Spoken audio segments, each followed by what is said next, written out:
Hello guys, কি অবস্থা সবার? কেমন আছেন সবাই? আশা করি সবাই ভালো আছেন। তো বন্ধুরা, আপনারা আগে সবাই জানতেন রাকিব হোসেনের একটি ফেসবুক পেজ ছিল, যেখানে প্রায় 2 মিলিয়নের মতো ফলোয়ার্স ছিল। কিন্তু দুর্ভাগ্যবশত পেজটি ফেসবুক থেকে রিমুভ হয়ে যায়, যার ফলে রাকিব ফেসবুকে নতুন একটি পেজ খুলেছে।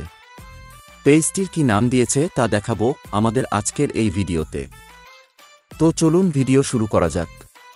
তার আগে একটি অনুরোধ, আপনি যদি আমাদের চ্যানেলে নতুন হয়ে থাকেন তাহলে প্লিজ চ্যানেলটিকে সাবস্ক্রাইব করে পাশে থাকা বেল আইকনটি প্রেস করে দিন, কেননা আমরা প্রতিনিয়তই টিম রাকিব হোসেনের সকল আপডেট দিয়ে থাকি। তো চলুন ভিডিও শুরু করা যাক। তো গাইস, রাকিব তার ইনস্টাগ্রাম চ্যানেলে মূলত এই খবরটি আমাদের জানায়। সে তার নতুন ফেসবুক পেজের লিঙ্ক দেয়। লিঙ্ক দিয়ে সে লিখে, hello everyone, this is my new Facebook page, সবাই তাড়াতাড়ি ফলো দিয়ে দাও। তো গাইস, রাকিবের পেজটিতে বর্তমানে প্রায় 300 ফলোয়ার্স আছে। আমি এই ভিডিও এর ডিসক্রিপশন বক্সে পেজটির লিঙ্ক দিয়ে রাখছি। আপনারা গিয়ে তার পেজটিতে দ্রুত একটি ফলো দিয়ে রাখুন। ধন্যবাদ।